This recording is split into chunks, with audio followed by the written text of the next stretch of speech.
और साथ में भीम आर्मी निगासन विधानसभा के अध्यक्ष यहाँ पे दीपक जाटव और जिला महामंत्री सिद्धार्थ भारती जी भी हैं साथ में। उनका पूरी टीम आई हुई है इनकी यहाँ पे परिवारजनों से मिलने के लिए। इसी बीच में हमें भी इधर निकल रहा था रास्ते से तो सूचना मिला और हम भी यहाँ पे आए।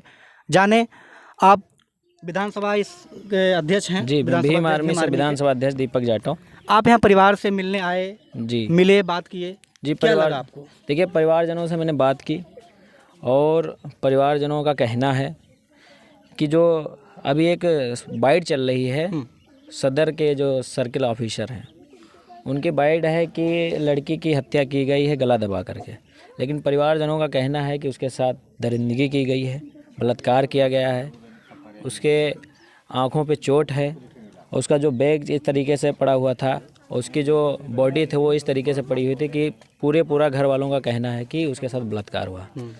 लेकिन पुलिस प्रशासन उसे दबा रही है और आरोपियों को मुझे लग रहा है बचा रही है। सही तरीके से जांच नहीं हो रही। आज 4 दिन हो गए हैं, 4 दिन हो गए हैं, उसके बावजूद भी अभी तक खुलासा नहीं हो पाया है कि उसका आरोपी कौन है। मैं तो यहाँ की पुलिस, यहाँ के शासन प्रशासन से ये सवाल करता हूँ कि 4-4 दिन हो जाते हैं, यहाँ की प्रशासन क्या कर रही है जो अभी तक आरोपियों को पकड़ नहीं पा रही है और इसका खुलासा नहीं कर पा रही है। इतनी बड़ी दरिंदगी हुई, हमारी 13 साल की बच्ची के साथ रेप हुआ है। आज यहाँ के लोग इतना डरे हुए हैं कि अपने घर की बच्चियों को पढ़ने के लिए नहीं भेज रहे हैं।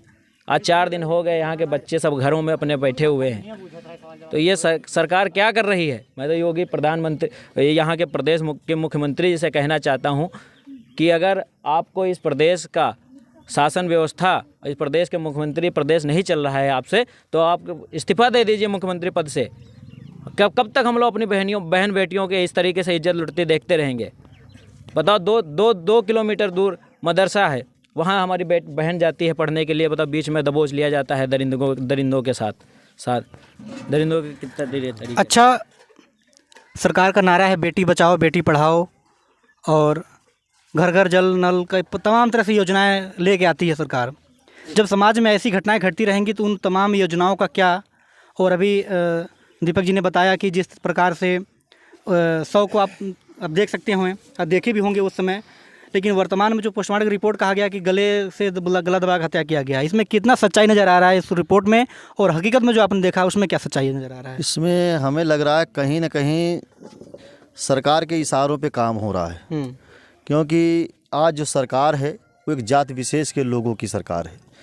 और जब तक हमारे देश में किसी भी राज्य की सरकार जाति विशेष के आधार पे काम करेगी तब तक सही तरीके से न्याय नहीं मिल सकता है।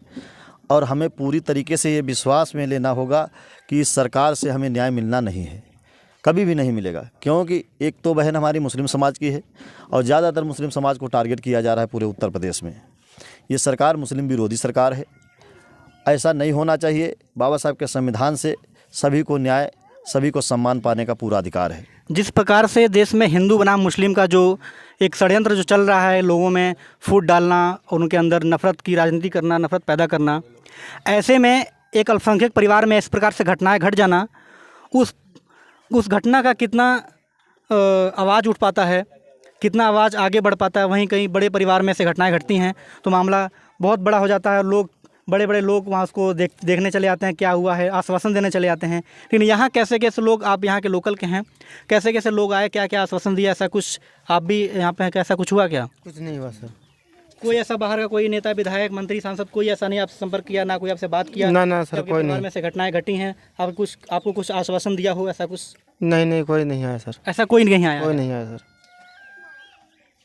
तो आप देख सकते हैं। बताइए कि इस प्रकार से जो अल्पसंख्यक समाज के साथ जो अत्याचार हो रहा है, इसमें कैसे सरकार इनके साथ और जो बड़े मंत्री हैं, सांसद हैं, विधायक हैं, ये सब इनका कितना साथ देते हैं? और वहीं जब किसी पूंजीवादी परिवार का, किसी बड़े घराने का परिवार के साथ होता है तो उनका कितना साथ दिया जाता है? ये सोचने और समझने की बात है। क्या आप इसमें कह सकते हैं कि इस प्रकार से दोहरी नीति करके सरकार देश को किस रूप में लेके जाना चाहती है? ये बहुत गलत हो रहा है और सरकार पूरी तरीके से जातवाद के आधार पर काम कर रही है। और हम जहाँ तक देख रहे हैं, कोई भी अभी तक ऐसा कोई एक्शन नहीं लिया गया है कि परिवार को ये महसूस हो कि मुझे न्याय मिलेगा।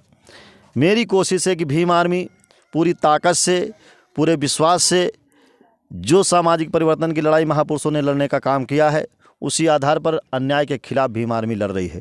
और इस बहन को न्याय दिलवाने के लिए भीम आर्मी सरकार के खिलाफ आंदोलन करने का काम करेगी। हम केवल 1 हफ्ते का समय ले रहे हैं। प्रशासन द्वारा मीडिया के माध्यम से हम प्रशासन को अवगत कराना चाहेंगे कि उसे 1 हफ्ते के अंदर जो भी अपराधी हैं उनको पकड़ करके जेल भेजा जाए और फास्ट ट्रैक कोर्ट में मुकदमा चला करके अपराधी को तत्काल सज़ा मिलनी चाहिए। अगर ऐसा नहीं होता है तो भीम आर्मी थाने का पहले घेराव करेगी, फिर उसके बाद में जो भी आगे होगा उसके आधार पर भीम आर्मी अपना कार्य करेगी। ये थे भीम आर्मी के जिला महामंत्री और साथ में थे इनके दीपक जाटव, भीम आर्मी के विधानसभा अध्यक्ष। मैं एसबी आज़ाद डेमोक्रेटिक संदेश से आप लोग के बीच में ऐसे ही खबरें, तमाम प्रकार से जनवादी खबरें जो हमारे देश में गरीब, दलित और आदिवासी महिलाओं और अल्पसंख्यकों के साथ जो अत्याचार होता है, अन्याय होता है, जुर्म होता है, उस आवाज़ को हम हमेशा उठाते रहेंगे। आप लोग का समर्थन, सपोर्ट ही हमारा ताकत है। आगे मिलते हैं, ऐसे बने रहिए हमारे साथ। इंकलाब जिंदाबाद।